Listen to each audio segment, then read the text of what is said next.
지금 선택, 당신의 미래를 결정한다. 랄프 wal도 에머슨. 1장. 보상, 삶의 모든 순간에 작동하는 원리.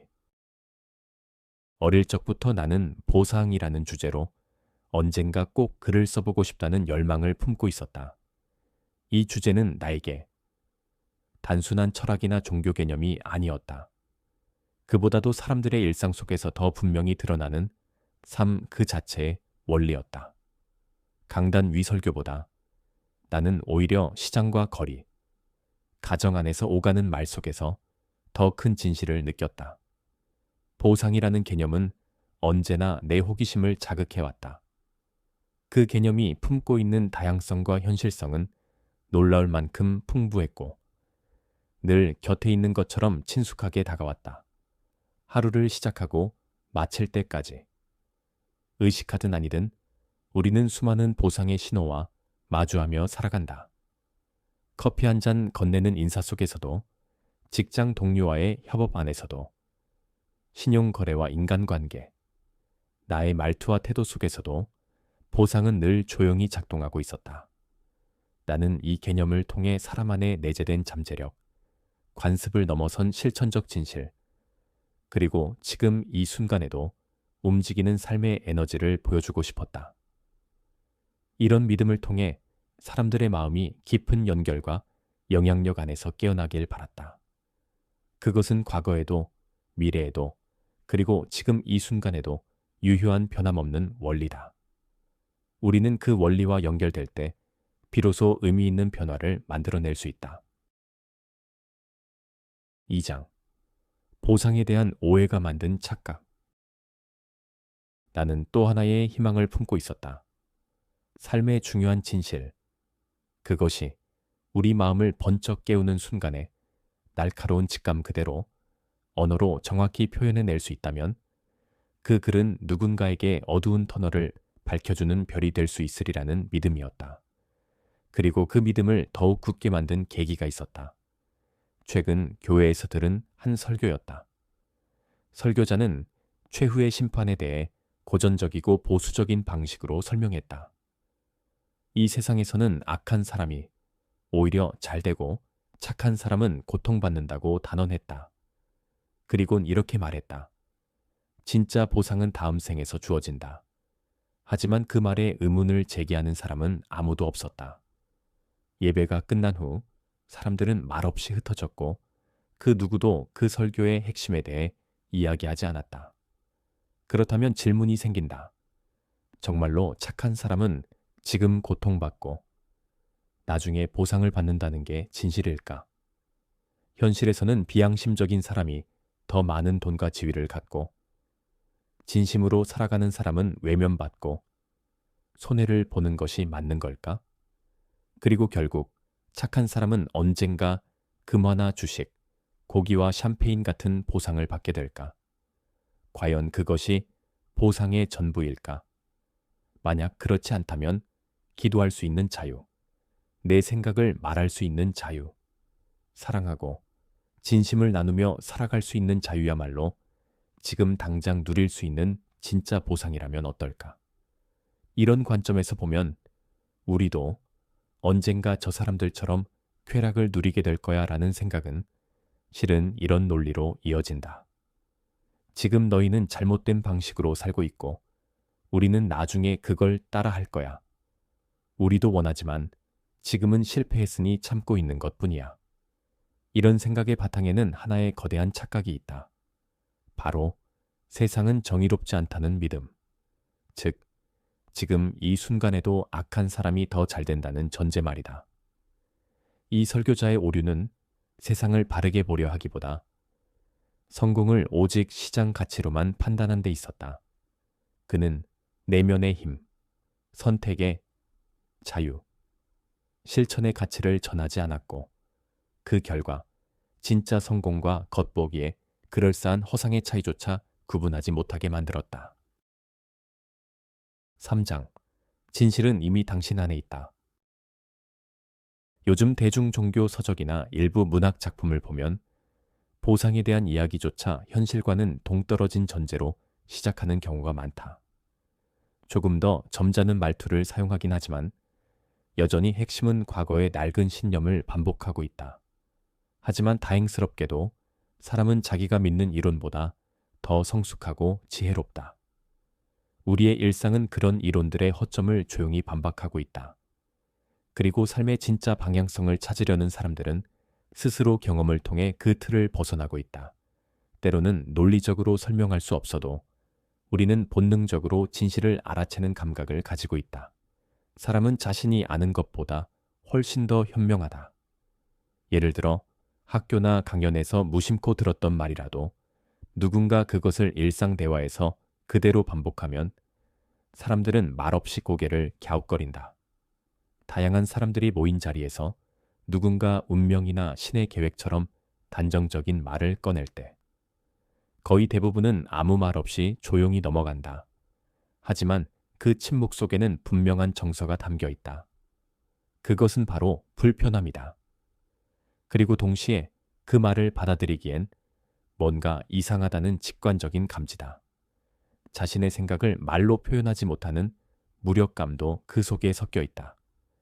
나는 이 장과 다음 장을 통해 우리가 살면서 실제로 어떤 방식으로 보상의 원리를 경험하고 있는지를 구체적인 사례를 통해 보여주려 한다. 그리고 그 사례 하나하나가 모여 우리 안에 이미 존재하는 진실을 확인시켜 줄 수 있다면 그것만으로도 이 글은 충분히 의미 있다고 믿는다. 4장. 세상은 항상 균형을 향해 작동한다. 우리 삶은 늘 균형 속에서 움직인다. 이 원리는 단순한 이론이 아니다. 자연, 사회, 관계, 심지어 우리의 감정까지 모든 것은 양면과 균형을 가지고 있다. 어둠과 빛, 더위와 추위, 밀물과 썰물, 남성과 여성, 심장, 박동의 수축과 이완, 몸속의 화학 반응과 바깥 세상의 에너지 흐름까지 모두가 하나의 원리를 따라 움직인다. 바로 보상과 균형의 원리다. 자석의 한쪽 끝에 자성을 유도하면 반대쪽에도 자연스럽게 반응이 생긴다. 한쪽이 끌어당기면 다른 쪽은 밀어내고 한쪽이 비워지면 또 다른 쪽이 반드시 채워진다. 자연은 절대 한쪽으로만 기울어지지 않는다. 항상 반대의 힘이 작동하며 균형을 맞추려는 움직임이 있다. 그래서 세상의 모든 것은 그 자체로 완성된 것이 아니라 반쪽일 뿐이다. 온전함은 언제나 다른 요소와의 조화를 통해 완성된다. 정신과 물질, 남성과 여성, 안과 밖, 움직임과 정지, 긍정과 부정. 이 모든 것이 서로를 통해 의미를 갖는다. 이중적인 구조는 단지 자연의 이야기만이 아니다. 우리의 감정, 관계, 선택, 결과에도 똑같이 적용된다. 바다의 밀물과 썰물처럼 우리 삶에도 들어오는 순간과 빠져나가는 순간이 있다. 낮과 밤처럼 우리의 리듬도 오르내린다. 이 보상과 균형의 원리는 아주 작은 존재 안에서도 그대로 작동한다. 소립 하나, 옥수수 알 하나. 심지어 한 사람의 작은 습관 안에도 이 원리는 숨쉬고 있다. 변화는 언제나 균형을 향해 움직인다. 그리고 그 안에서 우리는 더 나은 선택을 할 수 있는 기회를 갖는다. 5장. 모든 과잉은 결국 대가를 부른다. 자연은 우리에게 늘 하나의 메시지를 던진다. 과하면 잃게 되고 부족하면 얻게 된다. 동물 세계를 연구한 생물학자들은 오래전부터 알았다. 어떤 생명체든 특별한 능력을 가지고 있다면 그에 맞는 약점도 반드시 존재한다는 것을. 한쪽이 과도하게 발달하면 다른 한쪽은 자연스럽게 줄어든다. 예를 들어 머리와 목이 긴 동물은 몸통과 다리가 짧아지는 경향이 있다. 그것이 자연의 방식이다. 균형을 위한 조정. 이 원리는 물리학에서도 그대로 통한다. 더 큰 힘을 쓰면 시간이 더 오래 걸리고 시간을 줄이려면 더 적은 힘으로 효율적으로 움직여야 한다. 우주의 행성들도 마찬가지다. 그들의 움직임엔 오차가 생기지만 시간이 지나면 그 오차는 자동으로 보정된다. 이 원리는 사람의 삶에도 적용된다. 차가운 기후는 사람을 단단하게 만들고 너무 척박한 땅에서는 오히려 독성 생물이나 맹수가 자라지 않는다. 고난이 반드시 위험만 되지는 않는다는 뜻이다. 삶 역시 이중구조로 되어 있다. 모든 과잉은 결핍을 낳고 모든 결핍은 또 다른 방식의 자산으로 되돌아온다. 달콤한 것엔 쓴맛이 따르고 즐거움 뒤엔 반드시 대가가 있다. 절제가 없다면 결국 삶 자체를 잃는 대가를 치르게 된다. 지혜로운 선택에는 언제나 어리석음이 잠재되어 있고 무언가를 잃었을 때 우리는 동시에 또 다른 것을 얻는다. 반대로 무언가를 얻었다면 그만큼 잃게 될 수도 있다는 사실을 기억해야 한다.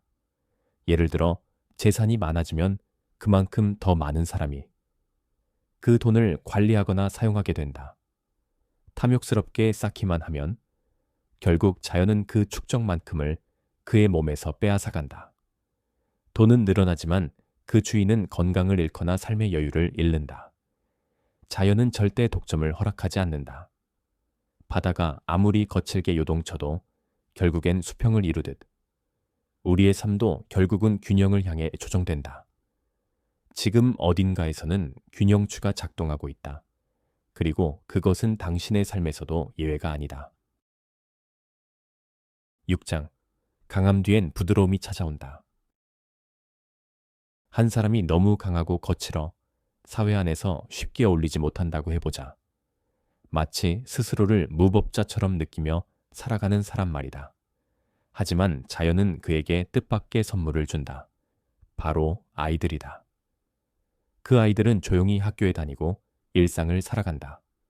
그리고 어느 순간 그는 그 아이들로 인해 전혀 새로운 감정을 배우기 시작한다. 자식에 대한 걱정과 책임감은 그의 거칠고 단단했던 마음을 서서히 풀어낸다. 결국 그는 조금 더 부드럽고 조금 더 따뜻한 방향으로 변화한다. 이처럼 인생은 언제나 균형을 찾는 방향으로 우리를 이끈다. 거칠었던 사람은 온유함을 배우고 닫혀있던 사람은 누군가를 통해 열리게 된다. 농부는 권력과 지위를 동경할 수 있다. 하지만 대통령은 그 자리를 얻기 위해 대가를 치른다. 평온과 인간적인 본질.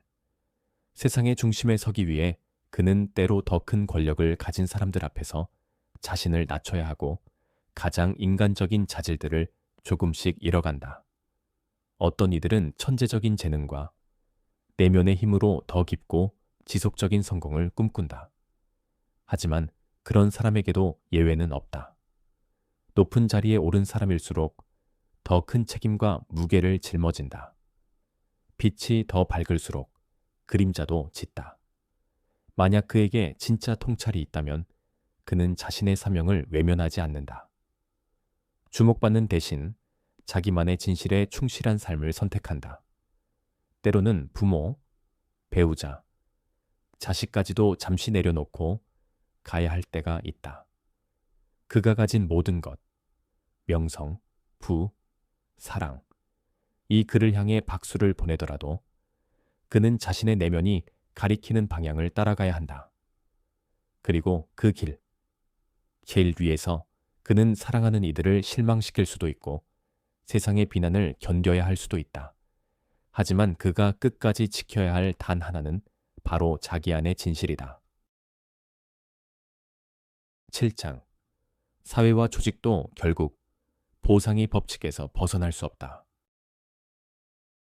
보상의 법칙은 개인에게만 적용되는 것이 아니다. 도시, 조직, 국가 같은 거대한 시스템에도 똑같이 작동한다. 누군가가 이 원칙을 무시한 채 성과만을 목표로 무리하게 계획을 세우고 비윤리적 수단으로 시스템을 움직인다 해도 그 결과는 오래 가지 못한다. 결국 무너진다. 세상은 그리고 삶은 오랫동안 잘못 다뤄지는 것을 결코 허락하지 않는다. 사물은 오래도록 잘못 운영되기를 원치 않는다. 이 말은 단순한 경고가 아니라 경험의 법칙이다. 지금 당장은 악한 행동이나 구조적 부정에 제재가 없어 보일 수도 있다. 하지만 균형을 회복하려는 힘은 이미 작동하고 있으며 곧 반드시 드러난다. 정부가 잔혹하면 통치자 개인의 삶은 결코 평온할 수 없다. 과한 세금은 오히려 경제를 위축시키고 가혹한 처벌은 시민의 정의감을 약화시킨다. 법이 지나치게 느슨하면 사람들은 스스로 복수를 선택하게 되고 민주주의가 폭력적으로 흐르면 시민의 에너지는 저항으로 바뀌며 삶은 점점 더 거칠어지고 위험해진다. 그러나 삶은 언제나 자기 회복력을 가지고 있다. 진짜 만족은 어떤 조건에서도 꺾이지 않는다. 삶은 열악한 환경에서도 균형을 찾아내고 풍요 속에서도 자만을 경계한다. 어떤 시스템 안에 있든 어떤 리더십 구조 아래 있든 개인은 결국 자기다움과 신뢰의 영향력으로 자신의 가치를 증명한다. 그곳이 터키이든 뉴잉글랜드이든 장소는 중요하지 않다. 심지어 고대의 억압적인 정치체제 아래에서도 인간은 가능한 틀 안에서 자기다운 삶을 창조해내는 방법을 찾았다. 핵심은 언제나 외부가 아니라 내부에 있다. 시스템이 어떠하든 우리는 스스로에게서 시작해야 한다. 8장. 작은 행동이 전부를 말해준다. 자연은 언제나 전체를 부분 안에 담아내는 방식으로 작동한다. 이슬 한 방울에도 우주의 질서가 담겨 있고 작은 생물 하나에도 생명의 법칙이 완벽하게 반영되어 있다. 과학자들은 다양한 생물 속에서 공통된 패턴을 발견한다. 달리는 말 안에서 인간의 근육 구조를, 헤엄치는 물고기에서 유영하는 사람을, 날아오르는 새에서 인간의 도전을, 나무 뿌리에서 인간의 뿌리 내림을 본다. 자연의 원리는 늘 같은 방식으로 반복된다. 형태가 달라도 그 안에 담긴 구조와 목적, 에너지의 흐름은 놀랍도록 유사하다. 이건 단지 자연계의 이야기만이 아니다. 우리의 일도, 기술도, 예술도, 비즈니스도 마찬가지다. 모든 직업, 모든 관계, 모든 프로젝트는 인간 삶 전체의 축소판이다. 그 안에는 반드시 등장인물이 있고, 갈등이 있고, 배움이 있고, 결말이 있다. 우리가 겪는 일상은 작지만 그 안에 삶 전체의 역학이 농축되어 있다. 결국 당신이 하는 모든 일은 곧 당신 자신이다. 아무리 작은 행동이라도 그 안에는 당신의 가치관, 선택, 정체성, 태도가 담겨 있다. 사소한 일 같아 보여도 그 안에서 우리는 스스로를 드러내고 세상에 무언가를 전달한다.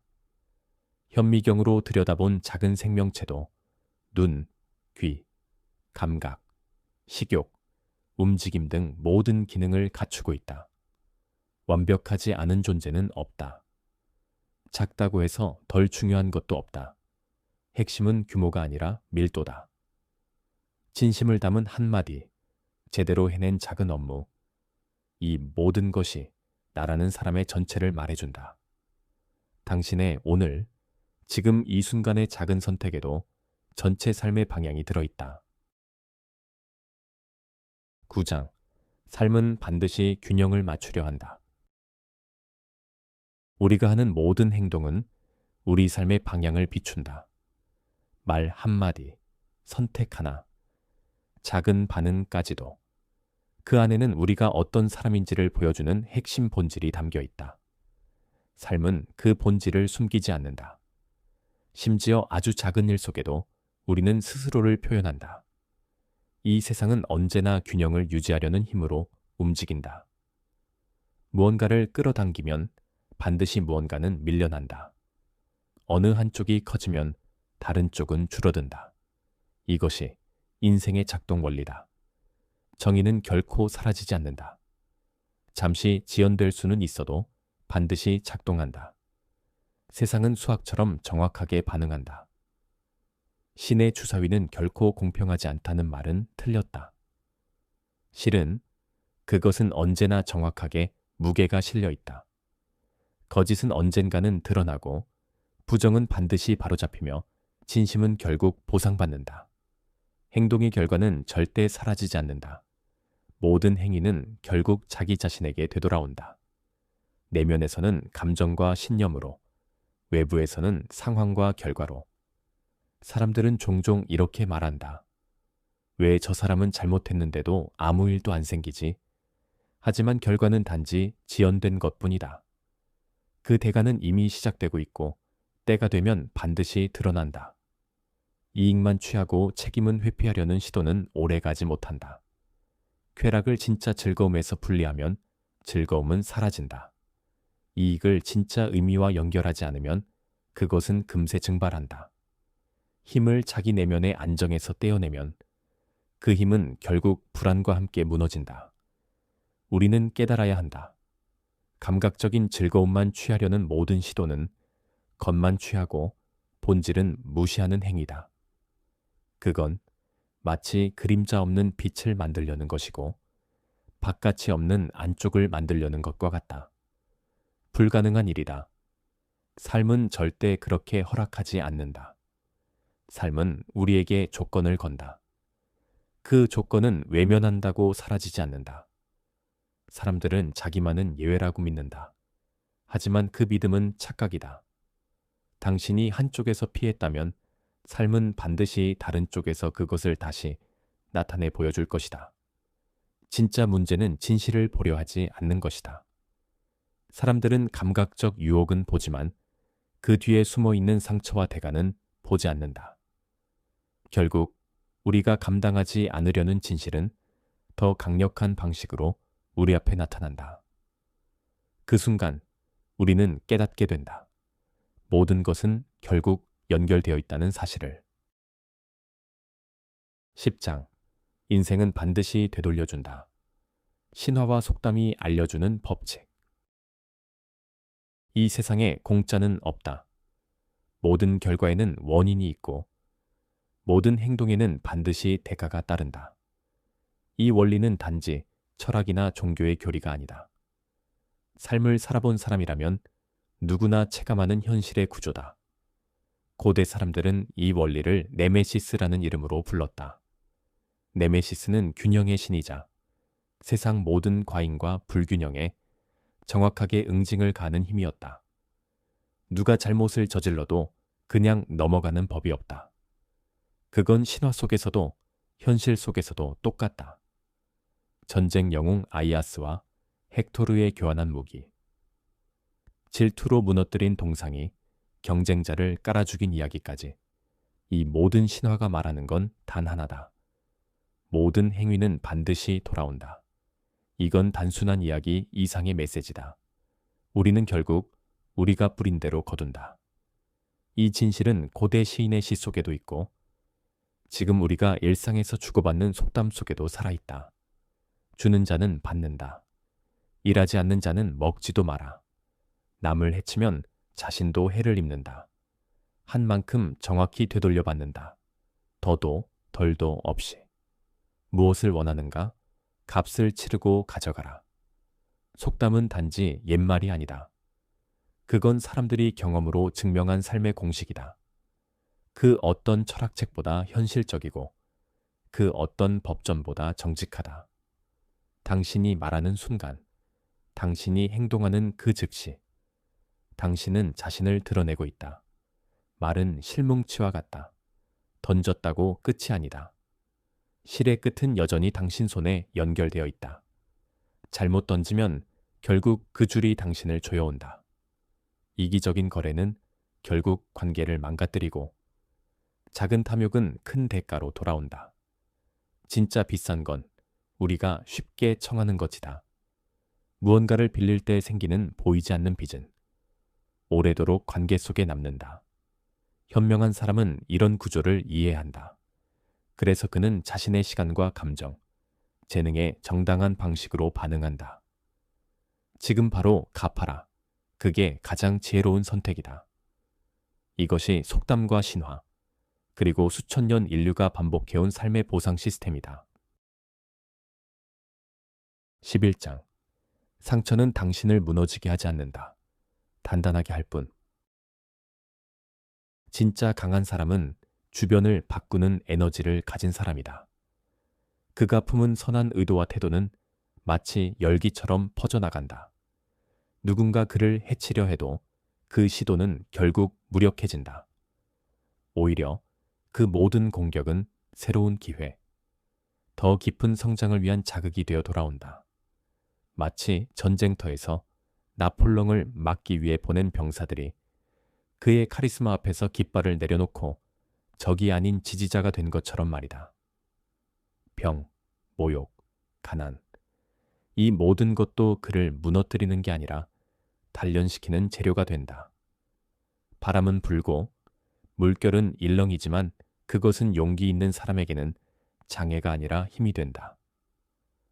선한 사람은 자신의 약점과 결핍조차 자산으로 바꾸는 법을 안다. 자신을 과시하는 사람은 자만에 무너지고 결함을 숨기는 사람은 성장하지 못한다. 하지만 진짜로 성장하는 사람은 결점에 감사를 배울 줄 아는 사람이다. 이솝우화 속 사슴처럼 겉으로 보기에 멋있어 보이던 뿌리 위기의 순간엔 방해가 되었고 오히려 비난하던 다리가 생명을 구했다. 우리 모두는 언젠가 내 약점이 오히려 나를 구했구나 하는 순간을 맞이하게 된다. 타인의 고통이나 장애를 정말로 이해하는 순간은 내가 그와 비슷한 어려움을 겪었을 때다. 진짜 공감은 경험 위에서만 가능하다. 그리고 때로 사회에서 부딪히는 어려움은 우리를 혼자만의 시간과 공간으로 이끈다. 그 안에서 우리는 자신만의 방식으로 진짜 길을 만들어간다. 마치 상처 입은 조개가 진주를 만들어내듯 결핍은 반짝이는 기회로 바뀔 수 있다. 우리의 진짜 힘은 언제나 약점에서 자라난다. 우리를 깨우는 건 잘 풀리는 순간이 아니라 도전과 충돌, 부딪힘이다. 진정으로 강한 사람은 스스로를 작게 만들 줄 아는 사람이다.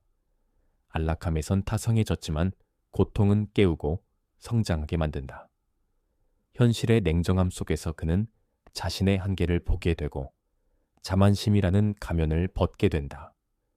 그 과정을 지나면서 그는 절제와 진짜 실력을 갖추게 된다. 현명한 사람은 자신을 공격하는 사람을 나를 성장시키는 도구로 바꾼다. 고통은 지나가고 상처는 아물며 그는 점점 상처 입지 않는 사람이 되어간다. 비난은 때론 칭찬보다 더 강력한 방어막이 된다. 달콤한 칭찬은 우리를 무장해제시키지만 비난은 오히려 우리를 더 집중하게 만들고 방향을 바로잡게 만든다. 우리가 꺾이지 않은 모든 악은 결국 우리의 은인이 된다. 12장. 당신의 노력은 반드시 돌아온다. 보상의 본질. 고대 하와이 사람들은 적을 쓰러뜨리면 그 힘과 용기가 자신에게 흡수된다고 믿었다. 이 믿음은 현대에도 유효한 메시지를 전한다. 우리는 이겨낸 유혹과 시련 속에서 진짜 힘을 얻는다. 어려운 상황, 결핍, 타인의 부정적인 시선조차 우리가 선택하는 태도에 따라 방패가 될 수 있다. 그 방패는 때로는 나의 이기심이나 거짓된 선택으로부터 스스로를 지키는 장치가 되기도 한다. 세상의 안전은 자물쇠나 규칙이 아니라 내면의 기준과 태도에서 시작된다. 사람들은 속을 수 있다는 두려움에 휘둘리지만 실제로는 대부분 자기 자신을 속이며 살아간다. 모든 행동, 모든 선택에는 눈에 보이지 않는 제3의 존재가 함께한다. 그건 바로 삶의 본질, 즉 정직과 진심이라는 이름의 감시자다. 그래서 진심으로 쏟은 노력은 결코 헛되지 않는다. 만약 지금 당신이 감사받지 못하고 있다면 더 크게 헌신하라. 당신이 쏟은 정직한 수고는 결국 돌아온다. 그 보상이 늦을수록 더 크게 이자부터 돌아온다. 우주의 회계는 언제나 복리를 적용하기 때문이다. 세상은 늘 균형을 맞추려 한다. 누군가 억지로 정의를 짓밟으려 하면 결국 그 부조리는 다른 형태로 반작용을 일으킨다. 그건 개인이든 권력이든 시대든 마찬가지다. 박해는 일시적일 수 있지만 진실은 언제나 돌아온다. 불에 탄 책 한 권이 세상을 더 밝히고 억압된 한마디 말이 세계 끝까지 울려 퍼진다. 결국 중요한 건 상황이 아니라 그 사람이다. 당신이 어떤 환경에 있든 당신이 가진 신념과 선택이 진짜 결과를 만든다. 모든 이익에는 대가가 따른다. 그렇다고 해서 모든 것이 무의미한 교환이라는 뜻은 아니다. 진정한 만족은 가치 있는 선택에서 온다. 보상은 삶의 본질이 아니다. 삶은 스스로 더 나은 나로 움직이려는 에너지 자체다. 그 에너지는 진실, 자연스러움, 배려, 용기처럼 어떤 외부 보상 없이도 우리를 성장시키는 요소들로 가득하다. 반면 부정과 거짓은 존재하지 않는 것이다. 그들은 결과를 만들 수도 없고 오히려 삶의 에너지를 빠르게 고갈시킨다. 때로 우리는 이렇게 묻는다. 왜 저 사람은 잘못했는데도 아무 일도 안 생기지? 왜 나는 이렇게 노력했는데 아직도 그대로일까? 하지만 보상은 즉각적이지 않아도 정확하다. 지연은 있어도 손실은 없다. 정의로운 선택에는 벌이 없다. 성실한 행동에는 반드시 힘이 붙는다. 사랑, 지식, 아름다움. 이 세 가지는 절대 넘치지 않는다. 이들은 우리 삶의 무게를 더하는 것이 아니라 기초가 되어준다. 내가 진짜 원하는 것은 단순히 얻는 것이 아니다. 나 안에서 만들어낸 어떤 가치를 세상에 보여주는 일이다. 바깥에서 발견한 황금보다 내 안에서 길러낸 통찰과 성장이 훨씬 오래가고 흔들리지 않기 때문이다. 쉽게 얻은 것은 가볍게 떠나지만 노력 끝에 얻은 것은 뿌리를 내린다. 13장. 당신 안의 힘이 결국 모든 것을 조정한다. 우리는 살아가며 수많은 보상을 바라지만 진짜 보상은 가장 깊은 내면의 평정에서 시작된다. 보상은 실제한다. 그리고 진짜 보물은 애써 파내지 않아도 된다. 이 문장을 나는 오랫동안 마음속에 간직해왔다. 그리고 이 믿음 덕분에 불행이라는 단어가 닿을 수 있는 나의 영역은 스스로 좁혀왔다. 성 베르나르의 말처럼 나를 해치는 유일한 존재는 나 자신이다. 내가 입는 상처는 대부분 내 안에서 비롯된다. 삶은 언제나 균형을 맞추려 한다. 불공정해 보이는 현실도 그 안을 들여다보면 보이지 않는 조정 장치가 작동 중이다. 우리는 누군가가 더 가진 것을 보면 마음이 무거워지고 그들의 눈을 마주치기도 조심스러워진다. 그들이 세상을 원망하지 않을까 두렵기도 하다. 그러나 그 불균형은 사랑이라는 감정 앞에서 점점 녹아내린다. 해답은 늘 감정에 있다. 우리의 마음은 본질적으로 서로 연결되어 있다. 그의 것과 나의 것이라는 경계는 흐려지고 그의 강점은 나의 자산이 되며 나는 곧 내 이웃이고 그도 나 자신이다. 어떤 사람의 위대함이 부담스럽게 느껴질 때조차 우리는 여전히 그를 사랑할 수 있고 받아들일 수 있다. 그리고 바로 그 사랑 덕분에 우리는 그가 가진 에너지와 통찰을 자연스럽게 내 것으로 흡수한다. 그는 더 이상 비교 대상이 아니라 내 인생을 위한 조언자 혹은 수호자가 된다. 예수나 셰익스피어처럼 위대한 인물들도 우리와 동떨어진 존재가 아니다. 그들의 태도와 선택, 정신은 우리가 사랑하고 받아들이는 순간 우리 의식 속에 살아 숨쉬게 된다. 그들의 통찰은 나의 통찰이 되고 그들의 미덕은 내 삶의 일부가 된다. 삶은 멈추지 않는다. 성장은 법칙이다. 그리고 성장은 익숙한 껍질을 벗는 순간에 찾아온다. 우리는 언젠가 지금까지 붙들고 있던 사람, 가치관, 시스템을 놓아야 할 때를 맞는다. 그건 포기가 아니라 더 넓은 자신으로 확장하는 과정이다. 깨인 사람일수록 변화를 의무가 아닌 자연스러운 순환으로 받아들인다. 그는 관계와 환경을 느슨하게 걸치고 그 안에서 자기다움을 더 분명히 드러낸다. 대신 많은 사람들은 과거라는 울타리에 스스로를 가둔다. 성장은 막히고 새로운 가능성은 두려움으로 바뀐다. 하지만 우리가 아파하며 붙들고 있는 것조차 더 큰 나를 위한 공간 비우기일 수 있다. 떠나는 것은 끝이 아니다. 오히려 더 큰 것이 들어오기 위한 준비다. 처음에는 재난처럼 느껴지는 상실도 시간이 흐르면 그 안에 치유와 전환의 열쇠가 숨어 있었음을 알게 된다. 사랑하는 사람을 잃은 아픔이 삶의 방향을 바꾸는 결정적인 계기가 되기도 한다. 그 사람은 언젠가 조용히 피어 있었던 작은 꽃이었지만 벽이 무너지고 나면 숲의 중심을 이루는 거대한 나무로 자란다. 그리고 그 나무는 당신을 넘어 더 많은 이들에게 그늘과 열매를 나눠주기 시작한다.